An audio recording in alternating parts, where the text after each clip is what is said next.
Well, we're going to get back into the law of attraction, weekly law of attraction videos. I'm bringing it back. We're going to get back on track here. We're going to talk about today how reality is not happening to you. You are happening to reality. Kind of a different way of thinking about this. Side note, disclaimer, law of attraction techniques do not help with your twin flame. So if you're watching this thinking, oh, this is going to help with my twin, yeah, go back to my playlist on my YouTube channel. It's called The True Twin Flame Teachings. These law of attraction videos are for everything else: money, soulmate, a better job, a vacation, a big house, whatever, right? Okay. And maybe I'll share a story with you at the end. So let's talk about the matter at hand.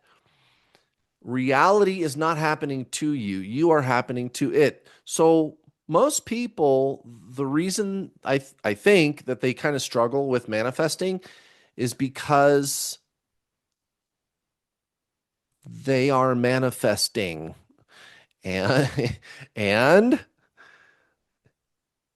what you should do instead is be the manifested.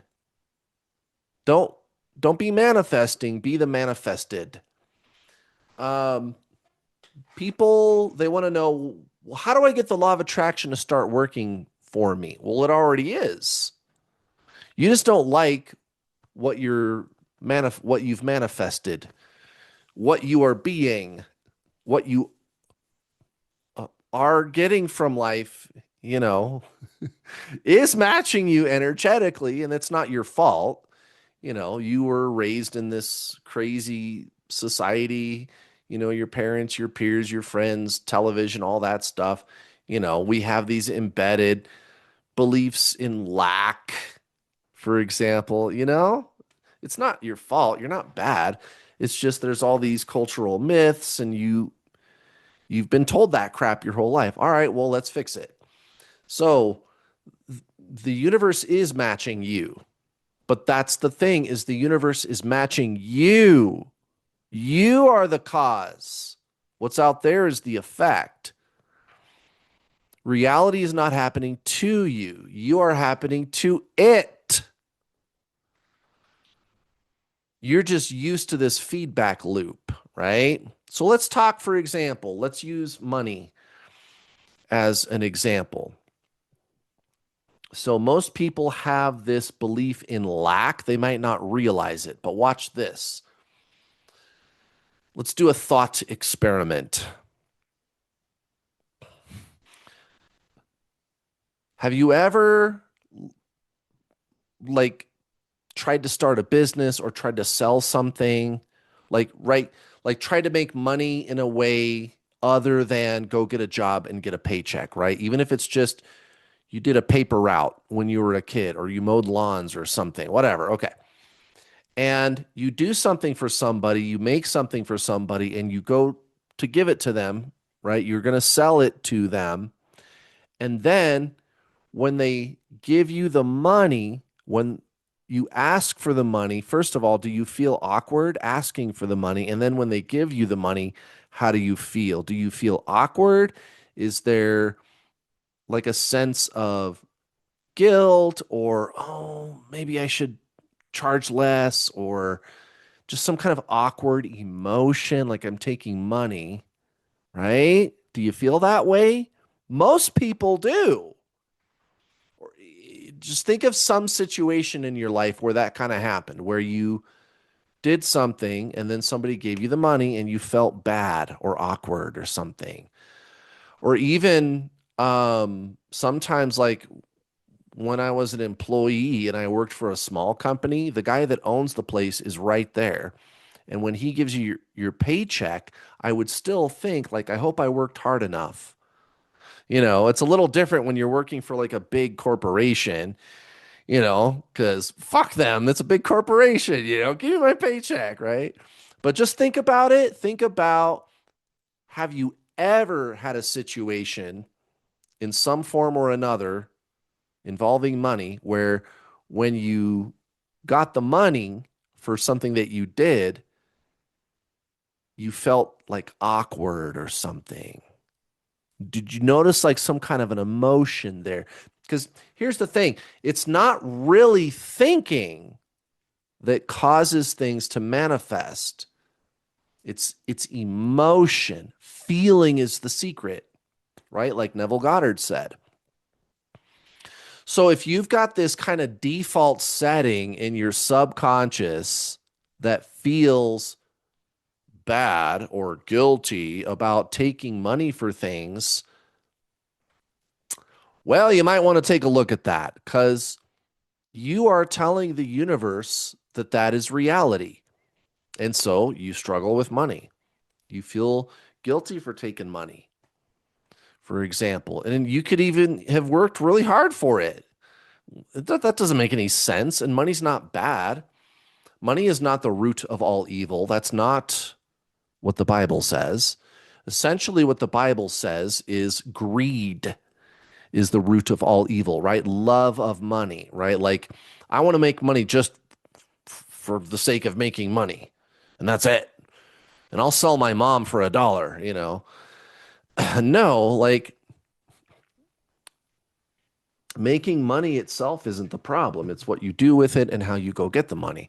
I would tell you that lack of money is the root of all evil.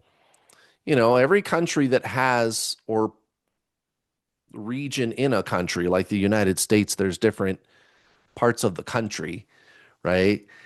And they all have different, you know, like some cities have like high crime.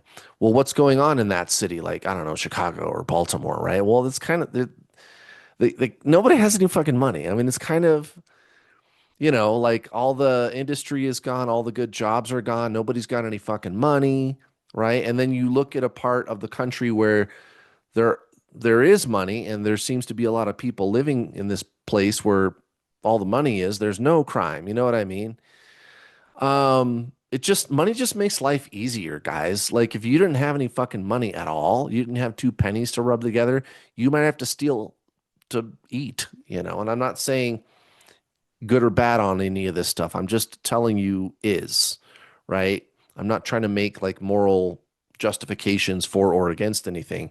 I'm just pointing out the fact that you ever noticed how like money solves all these problems? Like if you have a civilization that's not fucking destitute and everybody's happy, then why would there be a bunch of problems, you know? Lack of money is the root of all evil, you guys. And there's so much fucking money around. It's just there's people that hoard it. Anyway, we can talk more deeply about that in a future video, but the fact is, guys, whatever is out there, you're the cause. You are the cause of that. And if you want more money, look at what you're causing. Reality isn't happening to you. Like your whole situation, you know, I don't know. You got too much going on. You've got a lot of stuff in your life. You got a lot of people that want your time and attention. There's not enough money. I got to work 2 jobs. I'm tired of getting 100 emails a day. I'm burnt out. There's not enough time and there's not enough money, right? Or whatever it is, whatever the struggle is. The thing is the world around you that's doing all those things, it seems to be telling you what reality is. Like every time you get 50 emails and you got your kids nagging at you and you got the grocery shopping to do and the laundry to do and your boss is being a shit person and there's not enough money left at the end of the month and all these things that the universe around you is doing seem to be telling you what reality is. This is my reality. Think of it like think of the events around you like the universe talking to you, telling you things, right? It's feedback. It's like reality is telling you what's real. Okay? Think of it like that.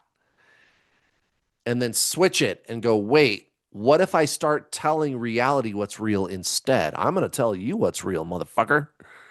Right? How do you do that? Feeling. You can create in your body an emotional sense. And maybe we'll talk about that, next week or something. But really, like, what would it feel like if you had a lot of money and time? How would you feel? And so, even though you could be doing things with your body to take care of all the stuff that's going on right now, because you got to kind of maintain, right? What if you could physically do that stuff still, but then change how you feel? And you're not changing how you feel about this stuff. It's like you've separated yourself from the 3D world and you're living a completely different existence inside your body. Well, what would happen eventually if you did that long enough is all this stuff out there, it would start to transform into something else, you see. So, what if instead of getting upset about what's out there, because reality seems to keep telling you things, what if instead of getting upset about it, you kept doing what you need to do, but change how you feel? And you're not changing how you feel about that stuff. You're creating a new reality. You're skipping over transformation into a new reality today, like it's done. You don't need to do anything about what's out there. What's with what you are being, with this emotional state inside, this sense of beingness, who I would be as a human person, right? It's not just pure being, right? Like with your twin flame, it's you are being this or being that. It's an emotion now, right? So, in effect, you are telling reality what's real. Even though right now it seems like I still got to go to my job, I got to deal with my kids, I got to deal with 100 emails a day. You just kind of make yourself do it because you know how to do those things already. You could do it on autopilot. But what I'm telling you is you don't need to feel any kind of way about that stuff, okay? About what reality keeps telling you. What if instead you just bypass all that? Really? And I don't usually recommend bypassing, but if you're doing manifesting right, then you're not manifesting. You're just existing as the manifested. So, yeah, you are kind of like skipping over reality and just living this energy of what you would feel like if you had this completely new reality. And then again, eventually, what's out there, it has to match. That's the little secret here. Um, Let me share a quick story with you before we wrap it up today here. Um, I like this background so much. This is one of my favorite backgrounds when I do videos on here on Zoom. So I'm using Zoom to record this. Um, I like it because it makes me think of the Buddha sitting under a tree. Ah, right. You know that, you know what I'm talking about? Um, that's all he wanted to do, man.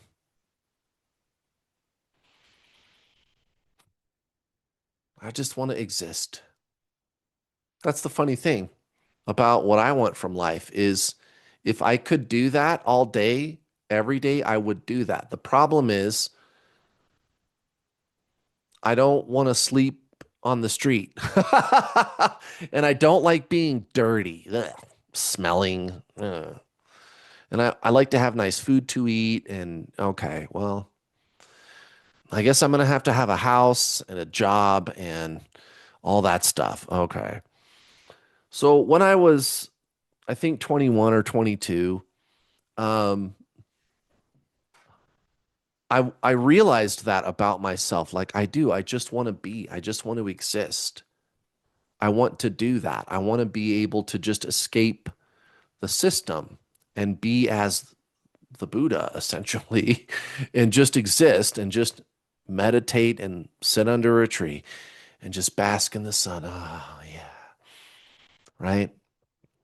But I realized all this other stuff, like, well, if I don't have a bed, I, that would suck. And then also, I was 21 and I was thinking about women and, girls don't like it when you smell. And so, but I thought, like, wouldn't it be nice to, like, just take off?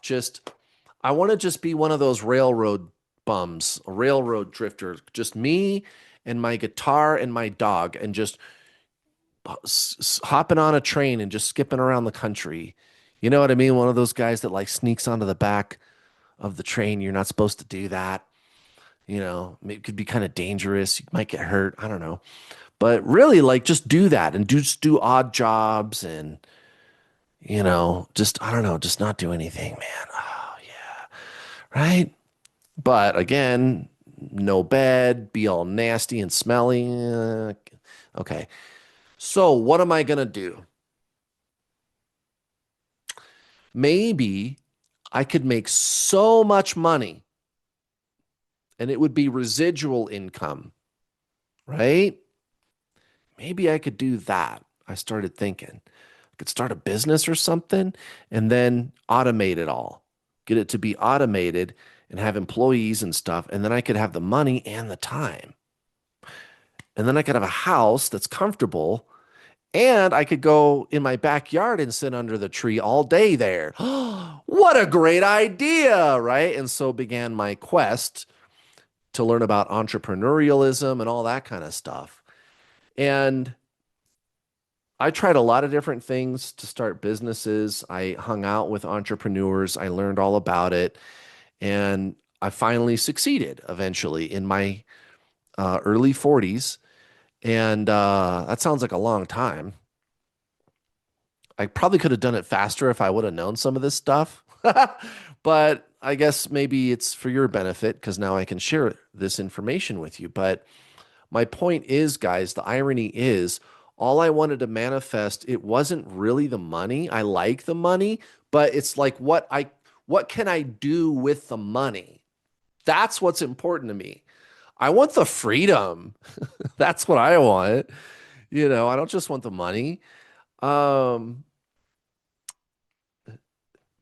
isn't it ironic how that's all I really wanted? I really just wanted to sit under a tree like the Buddha. That's all I ever wanted from day one. And I went through all this stuff to make that happen. Um, and I did. I changed what I was being. I felt always a sense of freedom and comfort and all these things. Like, what would it be like? And I guess I didn't realize I was doing that, but that's what I was doing. And it worked. It worked, you guys. And I did. I had people, resources, and opportunities show up around me that I utilized to get the money to buy the lifestyle, right? I mean, you could manifest like a winning lottery ticket or something. There's another video idea. Like how to win the lottery and will you win the lottery, right? Or you could work with your higher self and maybe kind of, see what your soul and God brings you. And you might find that you like that better.